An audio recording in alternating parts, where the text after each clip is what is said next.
Psychology doesn't teach us how to read minds, but it does inform us about how our minds and those of the people around us work. It is relevant in almost every aspect of our lives because it affects how we make decisions and interact with the world around us. On that note, we have lined up a series of videos for you that will touch upon this exciting topic. Learn the art of reading body language and facial cues. Uncover what type of intelligence you possess and what your personality type is. Unveil the fears and phobias of the human mind and what causes them. Discover ways to enhance your intelligence and make yourself smarter. Sounds exciting, doesn't it? Learning about yourself can be fun and informative. So without further ado, let's dive into our first video. Introverts, extroverts, and ambiverts. Which one are you? Consider a scenario where you find yourself at a party. What is the most likely thing you'd be doing? Are you sitting in a corner hoping no one notices you and you're talking to the only friend you came with?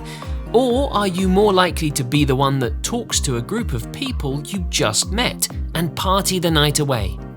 Or maybe you're a bit of both?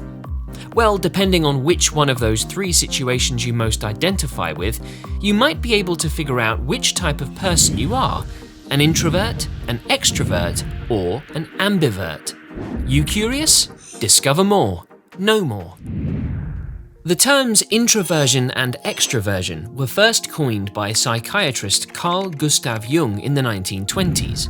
According to Jung, an extrovert seeks intensive contact with the outside world. An introvert instead turns the psychic energy inwards. For the longest time, you were considered to be one or the other. The truth is, no one is 100% extrovert or 100% introvert. However, most people tend to lean towards either one of the two. Ambiverts, however, have a personality type that falls in the middle of the introvert-extrovert scale. Let's explore all three personality types and the traits that characterize them. This might even help you understand yourself and others better. You might be an introvert if you can relate with the following traits. 1. You enjoy solitude and feel recharged by spending time alone. After a long day of work and social activity, you probably just want to retreat to a quiet place to think, reflect, and recharge. 2.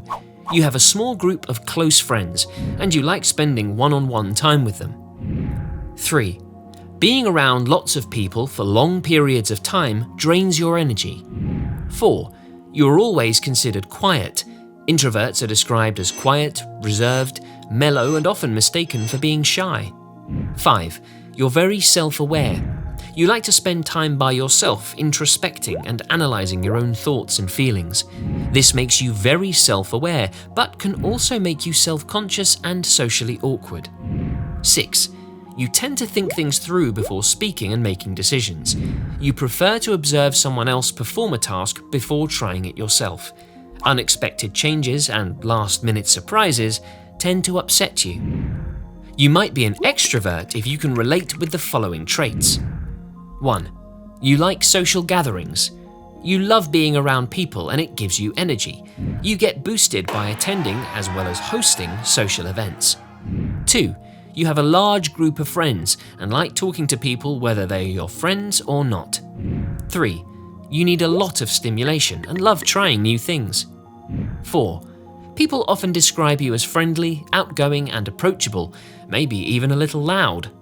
5. You're bored when you're alone. You feel like your energy is depleted if you spend too much time alone. 6. You have no problem expressing your emotions and like to talk things out instead of shying away from an argument. While introverts are reserved, extroverts are outgoing, an ambivert is somewhere in between these two extremes. Here are some signs that you might be an ambivert. 1. You feel comfortable in social settings, but you also value your alone time. 2. You're a good listener and communicator. You can be either of these things depending on the situation. 3. You are flexible and can adapt well in most situations. 4. Some people describe you as quiet, while others would say you are highly social. 5. You like to get lost in your own thoughts and feelings just as much as you enjoy random conversations with people. So, now that we know a bit more about these personality types, is one type better than the others. No, the world needs all these personality types, everything from extreme extroverts to extreme introverts, and everything in between. We hope this will help you understand yourself and the people around you better, as well as how these traits impact your personal and professional lives. Did you know that you are being watched all the time? Every action, reaction, and physical movement is being taken into account. You are being judged all the time, whether you like it or not. Your bodily movements and gestures tell a story about you. Body language can reveal what a person is thinking or feeling. You just need to read between the lines. And once you do that, the advantage is yours.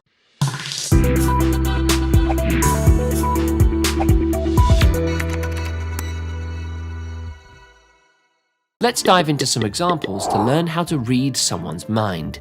Rubbing your nose in a conversation conveys that you are dishonest, hence the phrase, to rub someone's nose in it, meaning to remind someone about a mistake or failing they don't like repeatedly.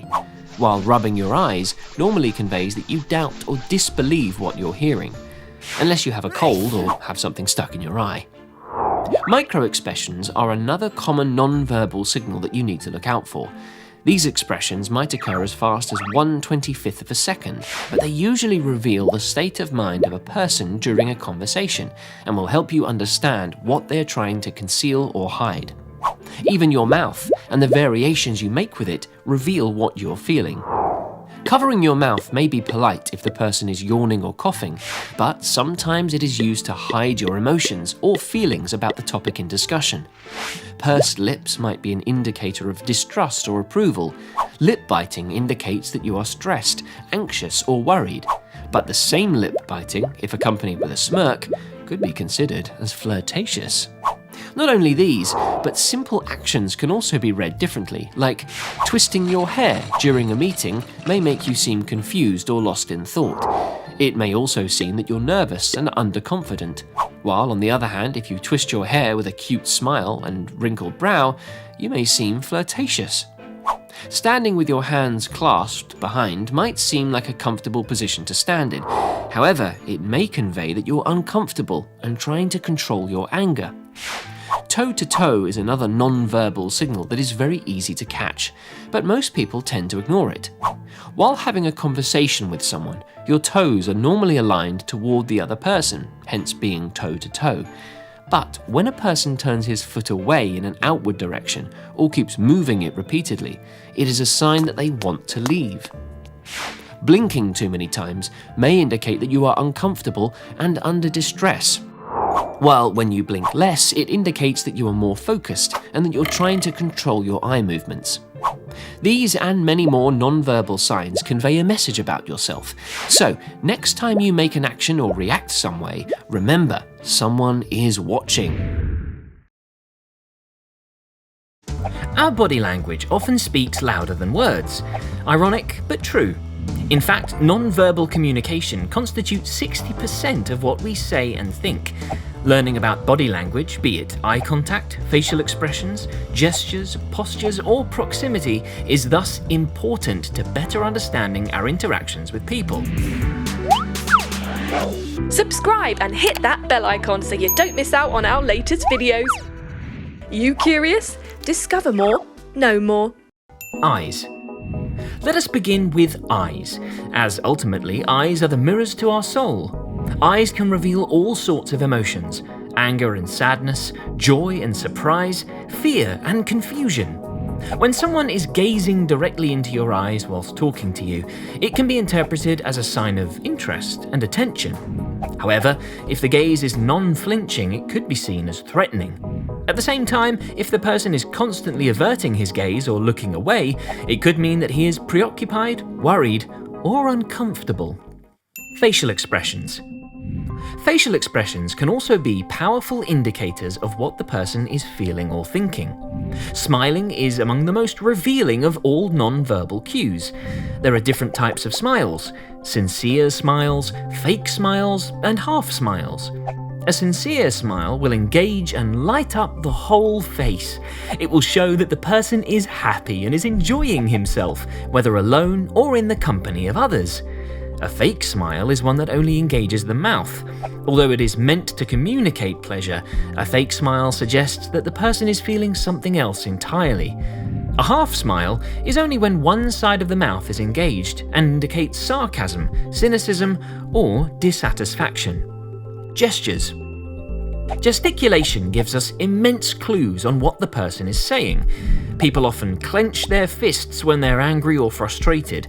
This gesture can also be indicative of solidarity or encouragement. Fidgeting or drumming your fingers can mean that the person is annoyed, angry, or anxious. Hands on the hips may show aggression or that you're ready for action. One of the most frequently used gestures is a thumbs up, showing approval, or thumbs down, showing disapproval. Crossing your arms can signify defensiveness or wanting to be aloof. Conversely, keeping arms wide and open with large movements reveals a commanding presence. Postures. The physical form of a person and the way he holds his body can be a treasure trove of information on what the person is feeling, while also revealing his true characteristics. Sitting upright signifies attentiveness and interest, and open postures reveal friendliness and receptiveness.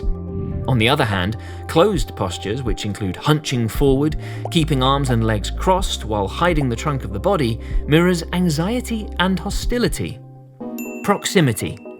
Just as facial expressions and gestures reveal a lot, so does proximity, or the physical space between individuals. I'm sure you've had moments when you need your personal space, and someone standing close to you is simply too close for comfort. With individuals who are acquaintances, or whom you do not know well, we tend to keep a distance of approximately 4 to 8 feet. It's only when you're sharing an intimate relationship with someone that you don't mind being in close proximity. This occurs when hugging, kissing, or whispering with someone close to you. Body language or non-verbal communication helps us to interpret what others are saying and the true motives behind their behavior. There are many ways people communicate without words. Do you know of any other sign that speaks volumes while being silent?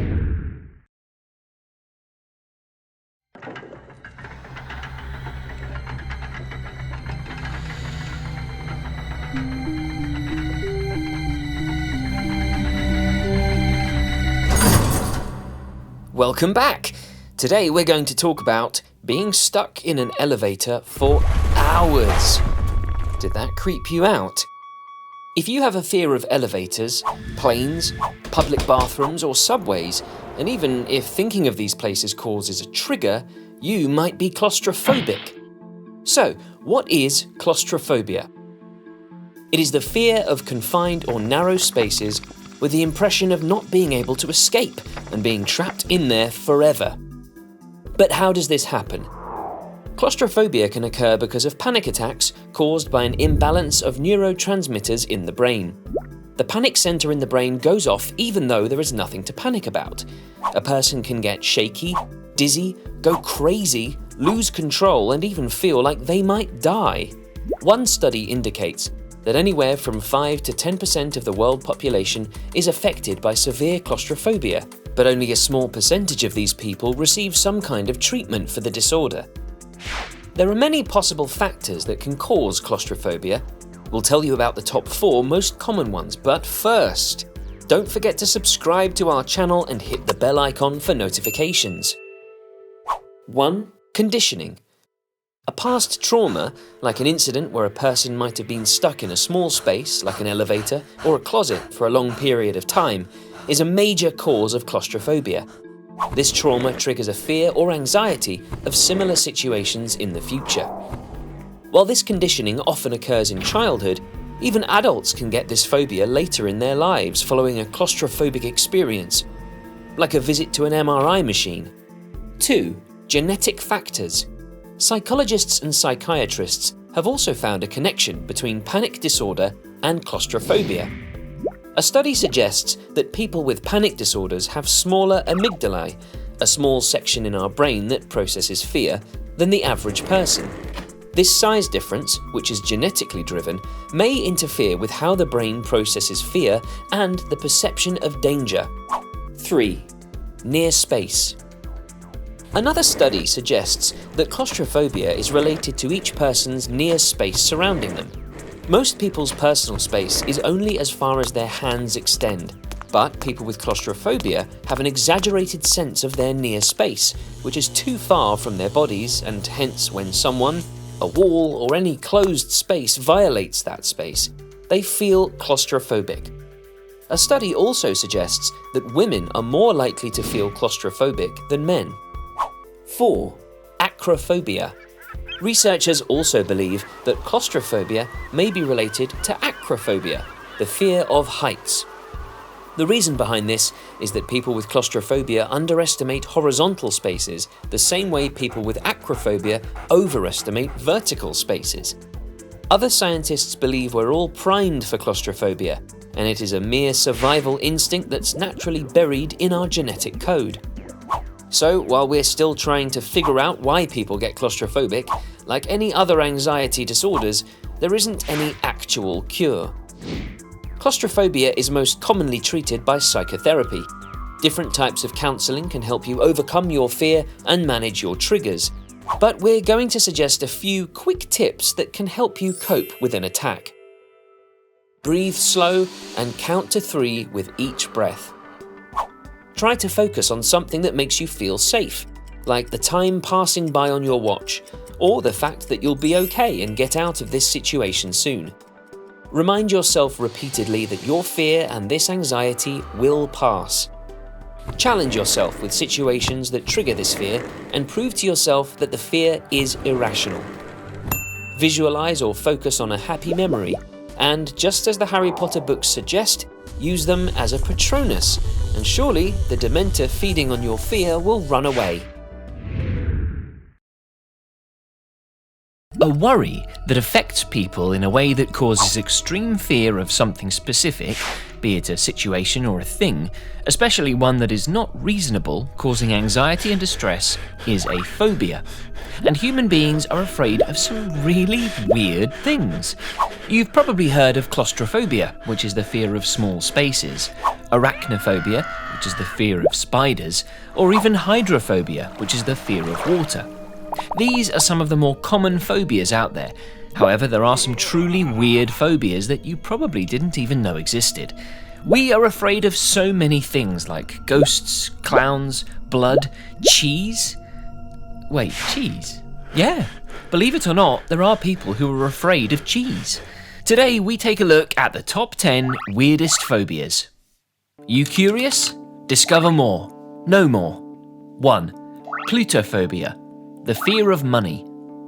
Everybody wants more money. Who doesn't? But some people actually have a fear of money that is called plutophobia. People with plutophobia are afraid of wealthy people and of becoming wealthy themselves. They dread the idea of having to deal with money and many times sabotage their own careers to avoid becoming wealthy. This fear may be associated with the responsibilities and pressures of becoming rich or the fear of potentially getting robbed. 2. Hippopotamonstroses quipedaliophobia. Hippopotamonstroses quipedaliophobia. The fear of long words.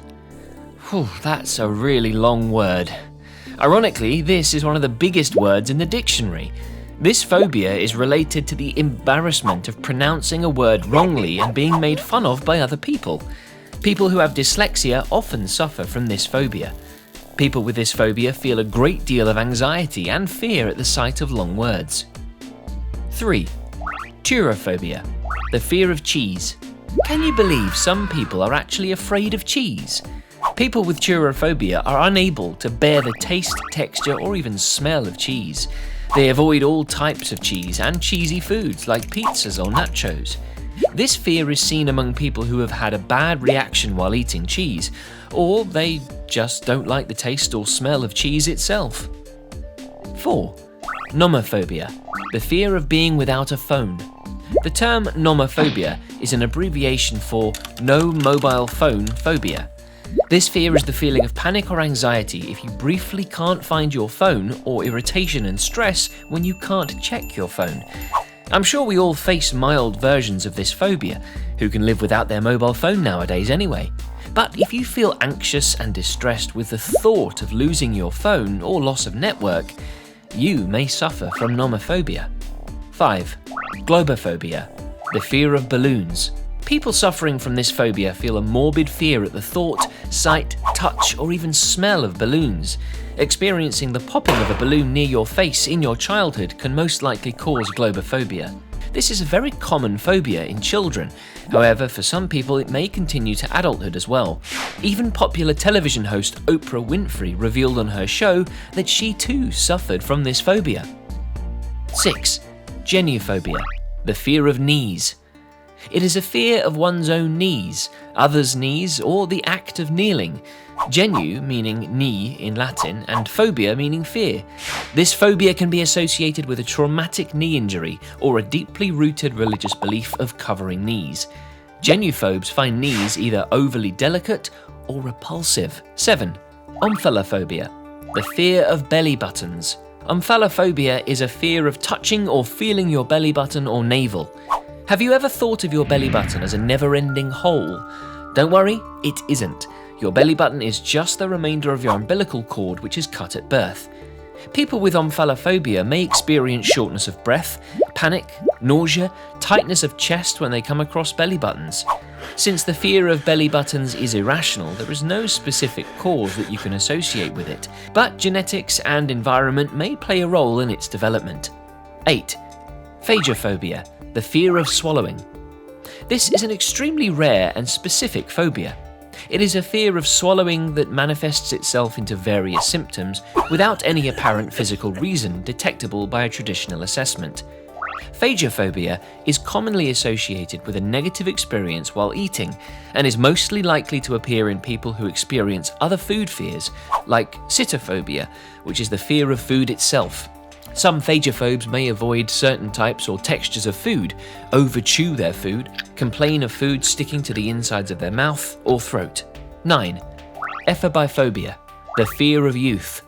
The word comes from Greek ephobos, meaning youth or adolescence. People with this fear may believe that teenagers are violent, impulsive, threatening, and involved in gangs, commit crimes, and do not follow rules in general. This fear is thought to develop from the negative portrayal of teenagers in the media and society. Studies have shown that a combination of genetics, brain chemistry, and environmental factors can all be a cause of this phobia. 10. Phobophobia, the fear of fear itself. Being afraid of developing a phobia is a phobia in itself. Seems like a trap, doesn't it? People who have phobophobia restrict themselves from doing certain actions to avoid developing any sort of phobia. However, this in turn leads to phobophobia. People suffering from pre-existing phobias are more likely to contract phobophobia. The internal thought process is most likely the cause of developing such a fear.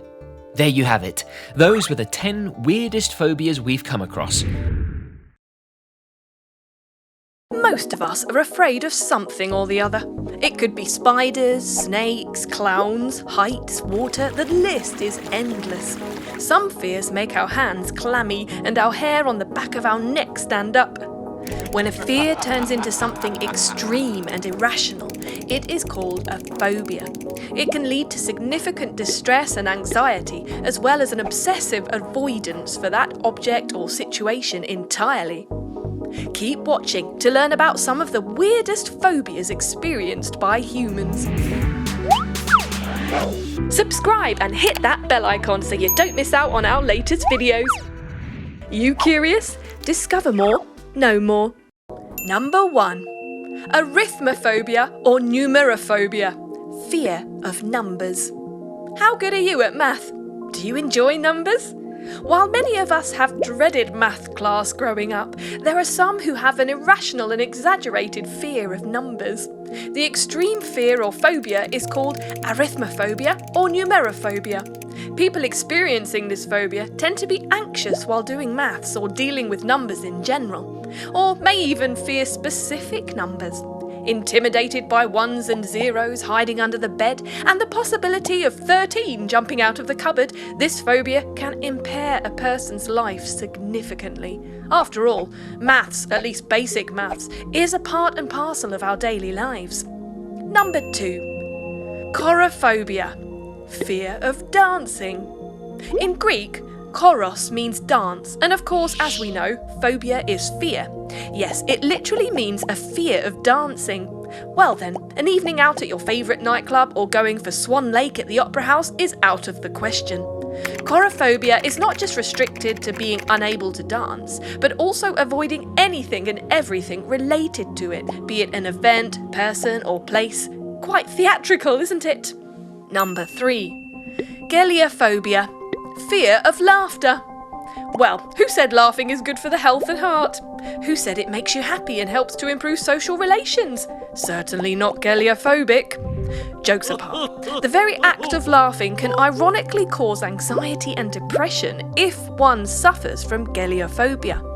For the geliophobics, laughing can not only be intimidating, but also the cause of extreme and illogical fear. Dying from laughter suddenly has a new meaning. Number 4. Ablutophobia, fear of bathing. Spent the day hiking? Feeling dirty and exhausted? Time for a cleansing and refreshing shower. Or perhaps not. The fear of bathing, washing or cleaning oneself is called ablutophobia. Stepping under the shower for an ablutophobic is terrifying and can be avoided at all costs, even though this may lead to body odour, lack of hygiene and as a result, social isolation. All of this becomes insignificant when the ablutophobic is confronted with the prospect of water. Well then, let's not water down the fears of the ablutophobic. Number 5. Heliophobia, fear of sunshine.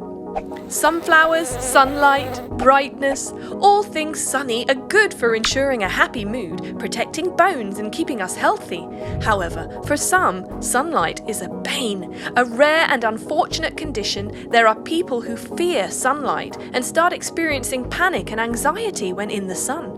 This phobia is called heliophobia. It can even occur when subjected to bright lights, very much like sunlight. Often associated with the perceived dangers of the sun, unfortunately, it is one fear that the heliophobic cannot easily escape from.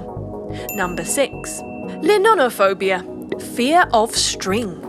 Stringy, but true. A person suffering from linonophobia tends to get an extreme reaction when thinking of or being associated with strings, let alone actually seeing or touching them. They can get anxious, nauseous, and even have shortness of breath. A linonophobic will avoid anything that is in the form of a string, be it sewing threads, shoelaces, ropes, and so on. It is believed that people with this phobia may have been restrained or tied up as punishment when younger. Number 7. Ergophobia, fear of work. We all tend to play truant from work sometime or the other. It is usually a one-off and often because we need a break from the pressure of our jobs. But for the ergophobic, work or the work environment is a cause for the utmost anxiety and anguish. Some fear the idea of manual labour, others of work itself. Many suffering from ergophobia find it hard to even look for a job. Ergophobia can cause massive panic attacks, hindering a person's ability to function professionally. If all play and no work makes Jack a dull boy, all work and no play puts the ergophobic in jeopardy. Number 8. Decidophobia, fear of making decisions. Much as the name suggests, decidophobia is a fear of making decisions. I know what you were thinking. Suddenly your indecisiveness yesterday on which ice cream flavour to eat makes you wonder whether you suffer from this phobia as well. Don't fret, you don't. Decidophobia is much, much worse. In this fear, making any kind of decision, big or small, trivial or important, seems impossible. People suffering from it do not tend to trust their own opinions at all. They excessively rely on others to help them with decision making, including very often astrological predictions. Number 9. Octophobia, fear of number 8. Interestingly, after learning about arithmophobia, this fear, though similar, is much more specific. Octophobia is a fear of the number 8. The octophobics not only fear the symbol 8, as seen when written down, or anything from postal addresses or advertisements, but they also fear anything forming a group of 8. It is believed that the number 8, which resembles the infinity sign, may be the cause of this irrationality. Or it could also stem from some past traumatic event. Number 10. Optophobia, fear of opening eyes. And the award goes to Octophobia. Octophobia is the fear of opening one's eyes. While for most of us, opening our eyes is a natural phenomenon, for those living with this dreaded fear, it is truly a nightmare. Well, it is impossible not to open your eyes if you are a living human being. It is perhaps the most debilitating of all phobias, as one cannot do anything with eyes closed. The optophobics prefer to stay indoors in dim light. Sad and dark, but true. What are you fearful of? Any weird phobias you might have heard of that blow your mind? How does one weigh smartness? Should you have to be able to solve a difficult maths problem in order to be considered smart? Or do you have to know how to decode a computer language? Well, if you can do that, we know you're definitely smart. But what if you can't? Are you still considered smart? Well, of course you are. You just have to watch out for some signs and you'll be surprised. You're way smarter than you think you are. Let us explain these signs that will help you discover more and know more about yourself. 1. You don't think you're smart. The Dunning-Kruger effect explains that smart people are always self-critical and underestimate themselves. They religiously strive to get to their benchmark of smartness and are constantly looking for ways to improve as they know their weaknesses. You end up overachieving with zero realization. 2. You don't react impulsively. You're always calm when you receive information, good or bad. You don't let your emotions take control and prefer to process the information better and respond appropriately, rather than react impulsively with emotions. 3. You're curious. You believe learning isn't something to be done in a day. It is a lifelong activity and that effectively contributes to your personal growth.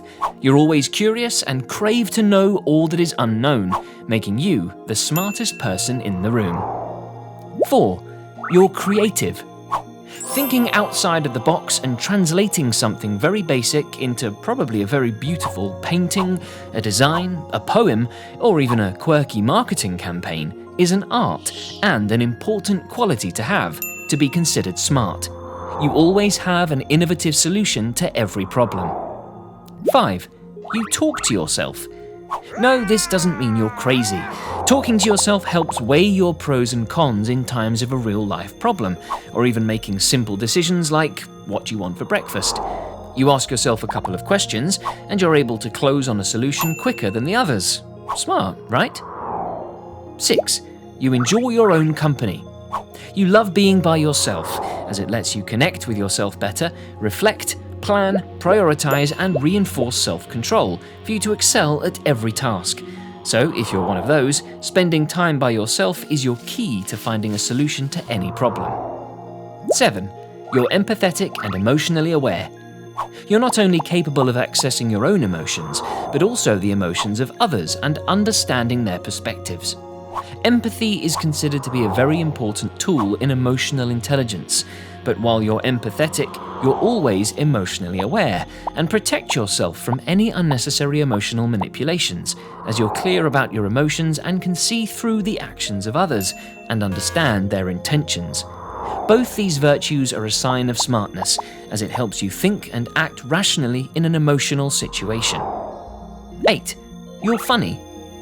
A number of studies have found an association between humor and intelligence. It takes both emotional and cognitive ability to produce and process humor, making it an attractive quality to have. Laughing and happy emotions help open learning centers of the brain, making you creative and better at problem solving. Not only do you ensure you laugh your heart out every day, but also tickle the funny bones of everyone around you with your innovative jokes and comic timing. 9. You're open to a different perspective. You possess an openness to new experiences. You always have an ear for another's perspective and are keen on understanding different points of view before you form your opinion. This virtue actually helps one with innovations, gets creative ideas rolling, and triggers thinking outside of the box. So, what do we know now? If you cannot crack an AI code, but if you relate to any of these signs, then voila, you're way smarter than you think you are. What comes to your mind when you hear the word intelligence? You're probably thinking of maths, science, or IQ tests with complicated algorithms and questions, right? If you were good at maths or learning languages, then school was surely a more enjoyable experience for you, since these are the two types of intelligence that are the main focus of our education systems. This view has started to change in recent years, with one particular theory that suggests there are 9 types of intelligence.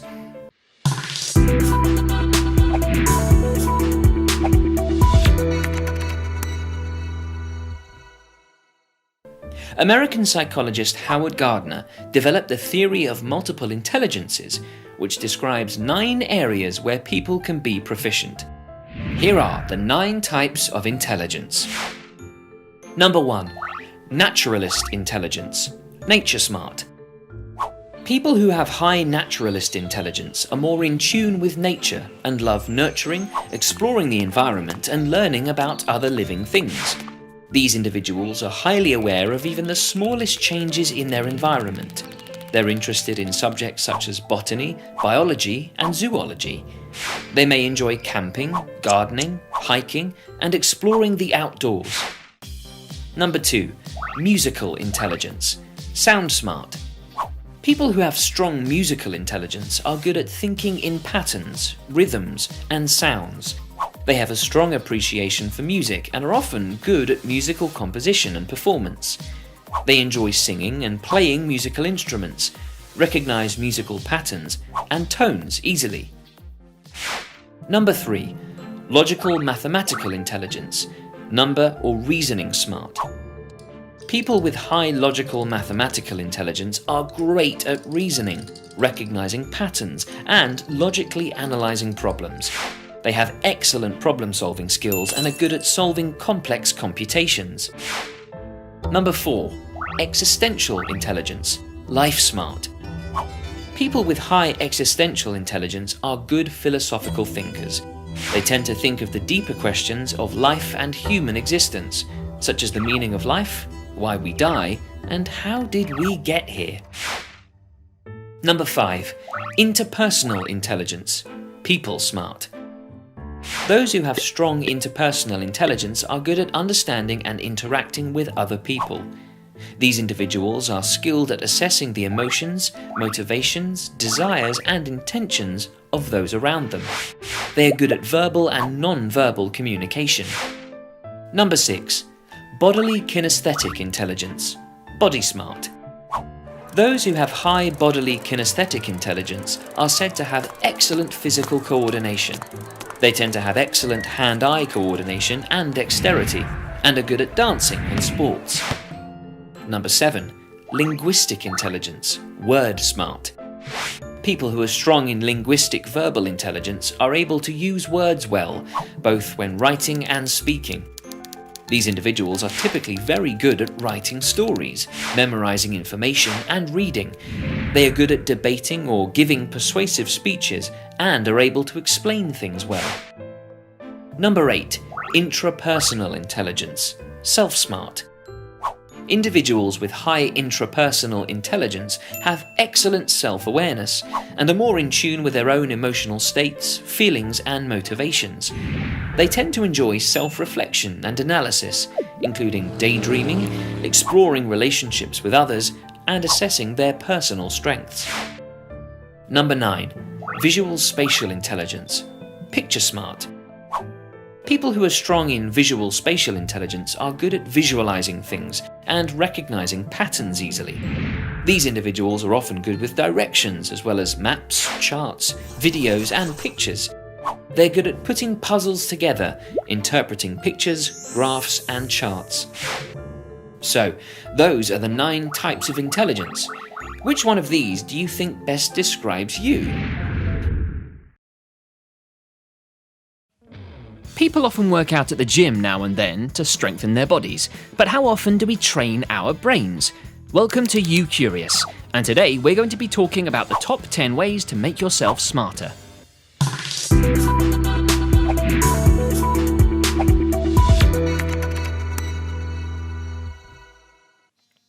1. Vacuum. In 2010, American scientists found that a certain microbacteria called vaccae positively influenced the mental activities of mice when it was infused into their bodies. These bacteria can be found in everyday street dust. If you go for a walk in the outside world, a stroll around your garden, this should help you to absorb some of that bacteria into your system. 2. Exercise. It may sound simple, but exercise improves cognitive function. So it's time to dust off those trainers, pull out that tennis racket and slip on those swimming shorts, because it gets endorphins flowing around your body. A healthy body means a healthy mind. Exercise also helps to reduce stress and improves blood flow all around your body, including to the brain. 3. Meditation. In 2011, a study discovered that meditation can actually change the structure of your brain. As well as being super relaxing, meditation has also been shown to increase the amount of grey matter in your hippocampus and in your prefrontal cortex. It's also been shown to help with treating anxiety, depression, memory problems, and it can help you to improve your self-confidence. 4. Diet. A machine is only as efficient as the fuel you put inside it, and the human body is basically a big, complex biological machine. A Mediterranean-style diet of fish high in omega-3, chicken, fruit and vegetables have been proven to increase learning. Foods like avocado, which are rich in vitamin E, have been shown to help stave off Alzheimer's disease. 5. Diary.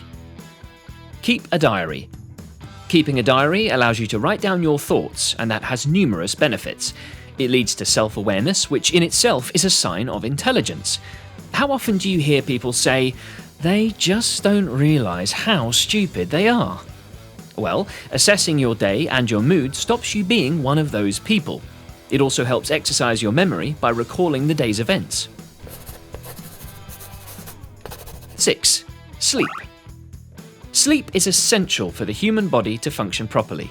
While we're asleep at night, the body takes the opportunity to repair itself, but it's important that you're sleeping in a proper rhythm for this to be at its most effective. Bad sleep can lead to illness and diseases. Good rest and a good night's sleep have been shown to improve your brain's resilience and your overall concentration, so make sure you get 6 to 8 hours of sleep every single night. 7. Doing things differently. Your brain has learned responses over time, so try challenging it now and again by thinking and doing things differently. Try brushing your teeth with your bad hand, or trying to catch a ball with your bad hand. Try jumping on the other foot. Whatever you can think of to try something different with your body. Force your brain to remain active, to work harder, rather than getting too comfortable and using conditioned responses. 8. Apps and games. There are numerous apps and games that are there to help you train your brain to learn, memorize, and think differently. Look around and find ones that work for you. Chess, poker, Tetris, as well as being good time killers, provide great assistance in thinking and problem solving. 9. Scheduling. Some people find that they work best from the moment they wake up in the morning till late morning around 11 o'clock. Other people are night owls. They can't even get to sleep until it's about 2 or 3 in the morning, and this is fine. Everybody works in a different way, so it's important that you try to structure your day so that you can maximize the way you work. 10. Don't cram. Most of us have had experiences in the past where we've had to cram learn something, like when you're learning something for an exam. You need to force yourself to regurgitate this information at random times. The human mind simply does not remember things in a linear way. Break things up and then regurgitate the information. Here are a few tips to make you look smarter.